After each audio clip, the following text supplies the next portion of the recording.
कहानी के शुरुआत में हमें नोआ नाम की लड़की को दिखाया जाता है। नोआ एक लाइफ पार्टनर की तलाश में है, इसीलिए वो एक डेट पर आई है, लेकिन अभी तक वो लड़का नहीं पहुंचा। इसीलिए नोआ अपनी कार में बैठकर अपनी बेस्ट फ्रेंड को इस बारे में सब कुछ बता देती है। तभी वो लड़का वहां पहुंच जाता है, जिसके बाद नोआ और वो लड़का रेस्टोरेंट में जाते हैं। वो लड़का नोआ से काफी अच्छे से और बहुत ही प्यारी बातें कर रहा था, लेकिन नोआ को वो लड़का काफी ज्यादा बनावटी लगता है, क्योंकि इतने प्यार से आज के टाइम में कोई भी बात नहीं करता। नोआ को वो लड़का पसंद नहीं आता। नोआ रेस्टोरेंट का बिल पे करती है और वहां से बाहर चली जाती है, लेकिन वो लड़का बचे हुए खाने को पैक करवा लेता है, जिससे हमें पता चलता है वो लड़का वाकई बनावटी था। वो लड़का नोआ से उसकी अगली डेट के बारे में पूछता है, लेकिन नोआ उससे डायरेक्ट मना कर देती है कि वो उसे पसंद नहीं आया। ये सुनकर वो लड़का अपना असली रूप दिखा देता है। वो नोआ को उल्टा सीधा बोलता है और वहां से चला जाता है। नोआ पैदल अपने घर की तरफ निकल जाती है, लेकिन तभी रास्ते में उसे लगता है कि कोई लड़का उसका पीछा कर रहा है। वो काफी ज्यादा डर चुकी थी, लेकिन वो पलट कर देखती है और वो सिर्फ एक आदमी था जो कि अपने बच्चे के साथ अपने घर जा रहा था। ये देखकर नोआ को थोड़ी शांति मिलती है और वो अपनी बेस्ट फ्रेंड के पास जिम में चली जाती है। नोआ अपनी बेस्ट फ्रेंड मोली को आज की डेट के बारे में सब कुछ बताती है। वो दोनों मिलकर काफी ज्यादा हंसते हैं, लेकिन नोआ को इस टाइम लाइफ पार्टनर की बहुत ज्यादा जरूरत थी। वो बस जल्दी से अब एक लाइफ पार्टनर ढूंढना चाहती थी, जिस पर मोली उससे बोलती है कि वो अकेले ही बहुत परफेक्ट है, उसे किसी की जरूरत नहीं है। लेकिन नोआ के मन में तो कुछ और ही चल रहा था, उसे जल्द से जल्द एक पार्टनर चाहिए। नोआ घर पहुंचती है और अपने फोन के अंदर एक डेटिंग ऐप खोलती है, जहां से वो लड़कों की तलाश कर रही है, लेकिन उसे इस डेटिंग ऐप पर कुछ खास लड़के नहीं मिल रहे। नोआ शॉपिंग करने के लिए एक मॉल में जाती है, जहां पर उसे एक लड़का थोड़ा अच्छा लगने लगता है। उस लड़के का नाम स्टीव था। स्टीव खुद ही नोआ के पास आ जाता है और उससे बातें करने लगता है। वो उसे अपनी बातों से इम्प्रेस करना चाह रहा था, लेकिन नोआ उसकी किसी भी बात में नहीं आती, इसीलिए वो डायरेक्टली नोआ से उसका नंबर ही मांग लेता है। अब नोआ को भी एक लड़के की तलाश थी, इसीलिए वो अपना नंबर भी दे देती है। उनकी फोन पर बात होने लगती है और वो अगले दिन डेट पर जाएंगे।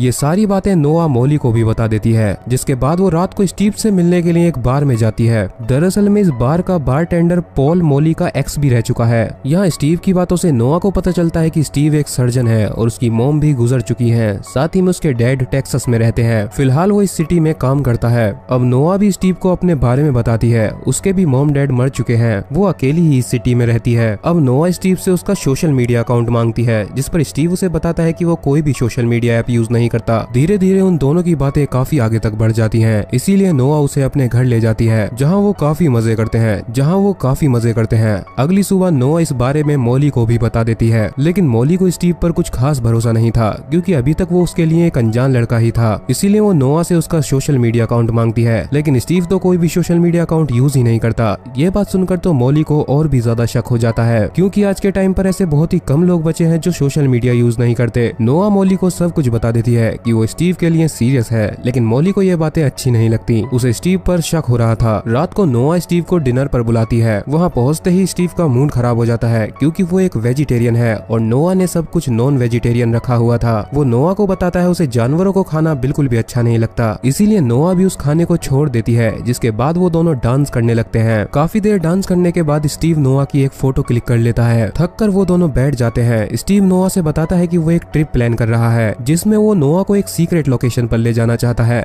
नोआ इसके लिए हाँ कर देती है। नोआ उससे लोकेशन का नाम पूछती है, जिस पर स्टीव उसे बताता है कि ये एक सरप्राइज है। वहाँ पहुँचने के बाद ही उसे सब कुछ पता चल जाएगा। जाने से पहले नोआ मोली को सब कुछ बता देती है, लेकिन मोली को ये बात भी अच्छी नहीं लगती। वो एक लड़के से कुछ ही दिन पहले मिली है और अब उसके साथ घूमने बाहर जा रही है। मोली नोआ से स्टीव का एक फोटो मांगती है, जिस पर नोआ उसे स्टीव का एक फोटो भेज देती है। अगली सुबह नोआ और स्टीव वहाँ के लिए निकल जाते हैं, लेकिन रास्ते में काफी ज्यादा ट्रैफिक होने की वजह से आज रात वो स्टीव के घर पर रुकेंगे। अब अगले दिन वो दोनों उस जगह के लिए निकल जाते हैं। स्टीव अपना सरप्राइज रिवील करता है और नोआ को बताता है वो लोग जहाँ जा रहे हैं उस जगह का नाम है काउटिंग कॉटेज। ये बात नोआ मैसेज टाइप कर मोली को भी बता देती है, लेकिन जिस रास्ते से वो लोग जा रहे थे वहाँ कोई भी नेटवर्क नहीं था। नोआ का मैसेज मोली तक नहीं पहुँचता। अब वो दोनों जंगलों से होते हुए स्टीव के कॉटेज पर पहुँच जाते हैं। स्टीव का कॉटेज जंगलों के बीच था और देखने में काफी ज्यादा आलीशान था। कॉटेज के अंदर पहुँचने के बाद स्टीव नोआ के लिए एक ड्रिंक बनाता है। ड्रिंक पीते ही नोआ को थोड़ा अजीब लगने लगता है। उसकी तबीयत बिगड़ती है और वो बेहोश हो जाती है। ये सबक है उन लोगों के लिए जो अनजान इंसान पर एकदम भरोसा कर लेते हैं, और नोआ ने भी वही गलती की। 2-3 दिन पहले उसे एक अनजान लड़का मिला और वो उसके साथ एक अनजान जगह पर चली आई। थोड़ी देर बाद नोआ की आंख खुलती है। वो देखती है वो एक रूम के अंदर लेटी हुई थी। तभी उसकी नजर उसके हाथों की तरफ जाती है। उसके हाथ में हथकड़ी बंधी हुई थी। स्टीव भी उसके सामने ही बैठा हुआ था। नोआ माफी मांगती है कि उसकी आंख लग गई थी, इसीलिए वो थोड़ी देर के लिए सो गई, जिस पर स्टीव उसे बताता है कि वो सोई नहीं थी बल्कि उसे बेहोश किया गया था। नोआ को लगता है स्टीव उसके साथ कोई प्रैंक कर रहा है, लेकिन जल्दी ही नोआ को समझ आ जाता है कि स्टीव ने उसे कैद कर लिया है और वो यहाँ पर है, इसके बारे में किसी को भी नहीं पता है। नोआ डर कर रोने लगती है और वो स्टीव से पूछती है कि उसने ऐसा क्यों किया। स्टीव नोआ से बोलता है तुम्हें घबराने की बिल्कुल भी जरूरत नहीं है, ना तो मैं तुम्हें मारूंगा और ना ही मैं तुम्हारे साथ कुछ गलत करूंगा, बस मैं तो तुम्हारा मीट बेचूंगा। ये सुनते ही नोआ के होश उड़ जाते हैं। स्टीव इंसानों का मांस काट कर उसे बेचता है, जिसके बदले उसे काफी सारा पैसा मिलता है, लेकिन उसके लिए मांस को फ्रेश होना चाहिए। ताजी मांस बहुत ज्यादा महंगा बिकता है, इसीलिए वो नोआ को अभी जिंदा रखेगा और हर दिन उसका एक एक बॉडी पार्ट काट कर उसे बेचेगा। ये सुनकर नोआ के होश उड़ जाते हैं। वो डर कर स्टीव के ऊपर हमला कर देती है, लेकिन चैन में बंधे होने की वजह से वो ज्यादा कुछ नहीं कर पाती। स्टीव उसे पकड़कर वहीं लेटा देता है। दूसरी साइड मॉली भी काफी ज्यादा परेशान थी, क्योंकि नोआ से उसका अभी तक कोई भी कांटेक्ट नहीं हुआ था। वो नोआ को मैसेज करती है और उससे पूछती है वो कहाँ पर है। तभी नोआ का रिप्लाई आता है वो एक कॉटेज में है। उसी के साथ उस जगह की एक फोटो भी आ जाती है, लेकिन ये सब स्टीव भेज रहा था और ये सारी फोटोज झूठी थी।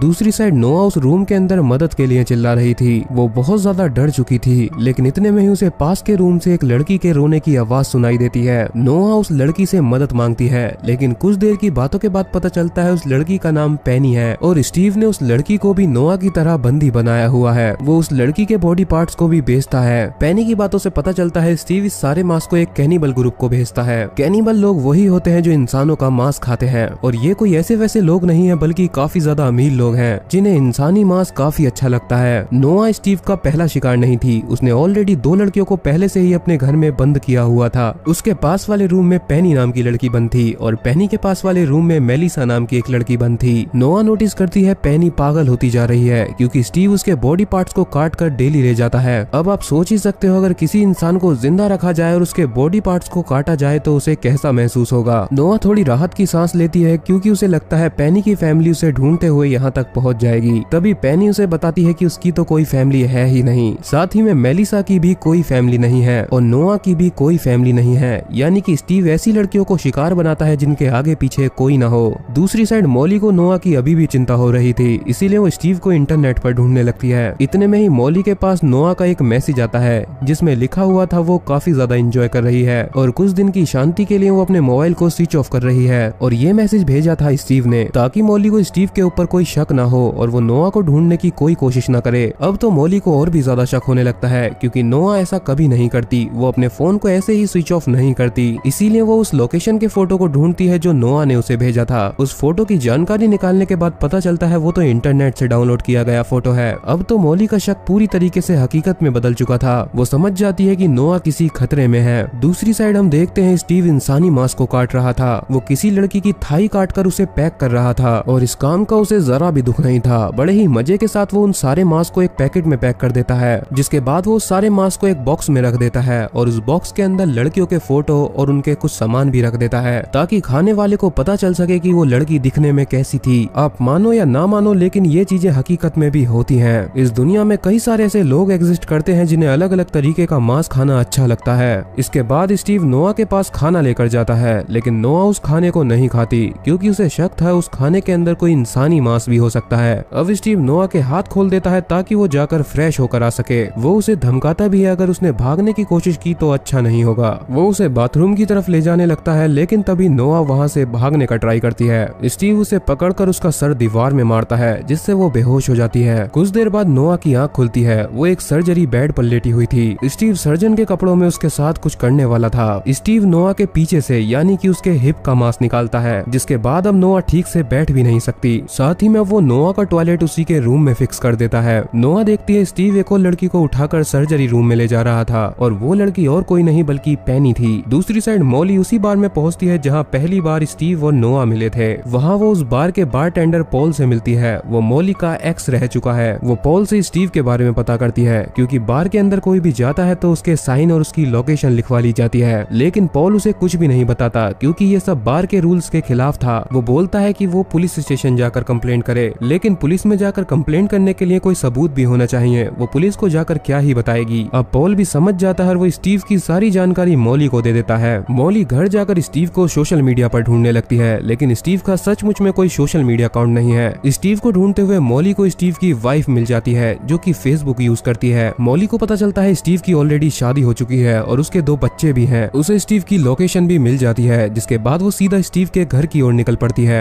जाने से पहले वो सब कुछ पॉल को बता देती है ताकि आगे चल के अगर उसके साथ कुछ हो तो पॉल उसे बचा सके। दूसरी साइड स्टीव नोआ को पढ़ने के लिए एक मैगजीन देकर चला जाता है। नोआ देखती है उस मैगजीन के अंदर स्टीव की पुरानी विक्टिम ने कुछ लिखा हुआ था। उसने लिखा था, अगर तुम इस मैगजीन को पढ़ रही हो तो यानी कि तुमसे स्टीव प्यार करता है। स्टीव पैसा तो कमाना चाहता है लेकिन अपनी किसी विक्टिम से उसे प्यार भी हो जाता है और सिर्फ वो उसी लड़की से बात और उसे ही मैगजीन देता है जिससे वो प्यार करने लगता है। यानी कि नोआ को स्टीव के दिल से खेलना होगा। ऐसा करने पर स्टीव उसे मारेगा तो जरूर, लेकिन उसे थोड़ा टाइम मिल जाएगा। नोआ जाकर अब पेनी को आवाज देने लगती है, लेकिन बहुत आवाज देने के बाद पेनी का कोई भी रिप्लाई नहीं आता। नोआ को लगता है कि पेनी भी मर चुकी है, लेकिन तभी आखिरकार पेनी जवाब देती है। उसकी आवाज से पता चल रहा था अब उसके अंदर कोई जान नहीं बची है। उसकी हालत बहुत ज्यादा खराब है। दूसरी साइड मॉली स्टीव के घर पहुंच चुकी थी, लेकिन वहाँ उसे स्टीव नहीं मिलता। वहाँ उसे उसकी वाइफ एन मिल जाती है। मॉली स्टीव की वाइफ आन को सब कुछ बता देती है कि किस तरीके से स्टीव एक लड़की को प्यार करता है और वो उसी के साथ घूमने भी गया है, लेकिन आन उसकी किसी भी बात पर भरोसा नहीं करती। इतने में ही वहाँ पर स्टीव भी पहुंच जाता है। मॉली स्टीव से नोआ के बारे में पूछती है, जिस पर स्टीव उसे बताता है कि उसके बारे में उसे कुछ भी नहीं पता। मॉली को कोई सबूत नहीं मिलता और वो वहाँ से जाने लगती है, लेकिन तभी उसे आइडिया आता है और वो नोआ के फोन पर कॉल करती है। नोआ का फोन स्टीव की जेब में बजने लगता है। अब तो स्टीव फंस चुका था, लेकिन इतने में ही पीछे से भागकर स्टीव की वाइफ आ जाती है। वो मॉली के सर पर मारती है और उसे भी बेहोश कर देती है। यानी कि इन सब काम में स्टीव का साथ उसकी वाइफ भी दे रही थी। अब स्टीव मॉली के फोन को भी स्विच ऑफ कर देता है। ये बात पॉल को भी पता चल जाती है, क्योंकि वो मॉली को मैसेज सेंड कर रहा था और मॉली किसी भी बात का जवाब नहीं दे रही थी। अगर कुछ देर तक जवाब नहीं आया तो पॉल उसकी लोकेशन पर पहुंच जाएगा। दूसरी साइड हमें एन को दिखाया जाता है। हम देखते हैं उसका भी एक पैर कटा हुआ है, यानी कि वो भी एक टाइम पर स्टीव की विक्टिम हुआ करती थी, लेकिन मजबूरी में अब उसे स्टीव का साथ देना पड़ रहा है। स्टीव अपने कॉटेज पर पहुंचता है। वो अपने किचन के अंदर जाता है, जहां पर उसने काफी सारे लड़कियों के बॉडी पार्ट रखे हुए थे। इस किचन के अंदर उसने मरी हुई लड़कियों के बॉडी पार्ट्स को रखा हुआ है, क्योंकि मार्केट में मरे हुए बॉडी पार्ट्स की ज्यादा कीमत नहीं है, इसीलिए इस मांस को वो खुद खाता है। स्टीव आज इंसानी मांस का खाना बनाकर लाता है और वो नोआ को भी खाने पर इनवाइट करता है। अब नोआ को भी ये सब खाना होगा। नोआ मना भी नहीं कर सकती, क्योंकि अगर उसने ऐसा किया तो स्टीव उसका दोबारा से कोई बॉडी पार्ट काट देगा। इसीलिए इस बार वो नोआ से अच्छे से बात करती है। वो नोआ से उसके बारे में पूछती है, जिस पर स्टीव उसे बताता है उसने इंसानी मांस पहली बार 18 साल की उम्र में खाया था और उसी के बाद से वो अपने जैसे और भी लोगों को ढूंढने लगा। फिर उसे एक कैनिबल कम्युनिटी मिली और तब से ही वो उस कैनिबल कम्युनिटी को इंसानी मांस सप्लाई कर रहा है, जिसके बदले उसे हर बॉडी पार्ट के $30,000 तक मिलते हैं। स्टीव के बोलने पर नोआ को भी वो सब खाना पड़ता है। खाने के बाद वो उसे उसी के रूम में छोड़ जाता है। स्टीव के जाते ही नोआ उल्टी कर देती है। हम देखते हैं स्टीव अब मॉली को पकड़कर सर्जरी रूम में ले जा रहा था। दूसरी साइड पॉल को मॉली की कोई भी खबर नहीं मिलती। उसके पास कोई भी मैसेज नहीं आता, इसीलिए वो बार को बंद कर मॉली की लोकेशन के लिए निकल जाता है। दूसरी साइड स्टीव नोआ के लिए कुछ मेकअप का सामान और एक ड्रेस लेकर आता है, ताकि नोआ अच्छे से तैयार हो सके, क्योंकि कल के दिन भी वो दोनों साथ ही में डिनर करेंगे। ये सुनकर नोआ काफी ज्यादा खुश होती है, क्योंकि उसका प्लान काम कर रहा है। वो अपने जाल में स्टीव को फंसाना चाहती थी और ऐसा ही हो भी रहा है। अगले दिन नोआ तैयार होती है और तभी स्टीव भी उसे लेने के लिए आ जाता है। वो दोनों साथ में जाकर डिनर करते हैं। आज उसने खाने में किसी लड़की का लीवर बनाया है और ये लीवर उस तीसरी लड़की मेलिसा का था और अब बस पेनी ही जिंदा बची है। ये देखकर नोआ को काफी डर लग रहा था, क्योंकि आज के दिन वो मेलिसा का मांस खा रही है और कुछ टाइम बाद ऐसा होगा कि कोई लड़की उसका मांस खा रही होगी। अब स्टीव नोआ को अपना विक्टिम कलेक्शन दिखाता है। उसने आज तक जितनी भी लड़कियों को मारा है उन सभी का सबूत के तौर पर सारे फोटोज रखे हुए हैं। नोआ नोटिस करती है वहाँ पर मॉली का मोबाइल भी रखा था। वो समझ जाती है जरूर मॉली उसे बचाने के लिए आई होगी, लेकिन उल्टा वो भी पकड़ी गई। अब स्टीव नोआ के लिए एक और डिश लेकर आता है और ये डिश है किसी लड़की का ब्रेस्ट। नोआ उस मांस को खा लेती है, जिसके बाद वो स्टीव से डांस करने के लिए पूछती है। स्टीव और नोआ डांस करने लगते हैं, जिसके बाद वो उसे बेडरूम में ले जाती है। उसका प्लान काम कर रहा था। नोआ अपना दिमाग दौड़ाती है और वो स्टीव के उस पार्ट को अपने दांतों से काट देती है, जिसके बाद वो स्टीव का फोन उठाकर और उसे लॉक कर वहाँ से भाग जाती है। वो एक दूसरे रूम में जाती है जहाँ उसे मॉली मिल जाती है और अभी अभी जो उसने ब्रेस्ट खाया था वो मॉली का ही ब्रेस्ट था। मॉली के साथ मिलकर वो पेनी को भी खोल देती है। वो तीनों मिलकर वहाँ से भागने लगती हैं, लेकिन तब तक स्टीव भी आजाद हो चुका था। वो तीनों भी प्लान बनाकर वहीं बैठी हुई थी। वो स्टीव के ऊपर हमला कर देती हैं, लेकिन उल्टा स्टीव ही उनके ऊपर भारी पड़ने लगता है। लेकिन किसी तरह वो तीनों लड़की स्टीव का मुकाबला करती हैं और मौका देखकर वहाँ से भागने लगती हैं। वो तीनों बाहर भागकर जाती हैं और पेड़ों के पीछे छुप जाती हैं। तभी स्टीव भी उन्हें ढूंढने लगता है और स्टीव को नोआ मिल भी जाती है। स्टीव नोआ को गन से शूट करने वाला था, लेकिन तभी मॉली और पेनी आकर उसके ऊपर हमला कर देती हैं। आखिरकार वो तीनों लड़कियां मिलकर स्टीव को मार डालती हैं। इतने में ही वहाँ पर पॉल भी पहुंच चुका था, लेकिन गोली की आवाज सुनकर वो वहाँ से वापस चला जाता है। इतने में ही उस जगह पर आन भी अपने सर्वेंट के साथ पहुंच जाती है। आन घर की हालत देखती है और उसे स्टीव की बॉडी भी मिल जाती है। आन अपने सर्वेंट को बोलती है वो स्टीव की बॉडी को जाकर बर्फ पर रख दे, क्योंकि अब वो स्टीव की बॉडी को भी बेचेंगे। दूसरी साइड वो तीनों लड़कियां भागते हुए मेन गेट तक पहुंच जाती हैं, लेकिन उस जगह का मेन गेट लॉक था। मॉली किसी को कॉल करने का ट्राई करती है, लेकिन वहाँ पर कोई भी सिग्नल नहीं आ रहा था। नोआ को याद आता है कि उसके पास स्टीव का फोन था, लेकिन लड़ाई में वो पीछे ही गिर चुका है। इसीलिए नोआ उस फोन को लेने के लिए पीछे जाने लगती है। नोआ को वहाँ फोन मिल जाता है, लेकिन तभी वहाँ पर आन भी पहुंच जाती है। आन नोआ को थैंक यू बोलती है, क्योंकि उसने स्टीव को मारकर उसका काम आसान कर दिया था। लेकिन अब नोआ को भी मरना होगा, क्योंकि अगर नोआ यहाँ से बचकर गई तो आन फंस जाएगी। अब उन दोनों के बीच लड़ाई होने लगती है, जिसमें आन नोआ के ऊपर भारी पड़ रही थी। तभी नोआ गाड़ी की चाबियों को उठाकर आन की गर्दन में घुसा देती है। इतने में ही पीछे से मॉली आती है और एक शवल से उसके सर को कुचलकर मार डालती है। आखिरकार वो चैन की सांस लेती है और इसी के साथ यहीं पर ये मूवी भी खत्म हो जाती है। इस मूवी का नाम है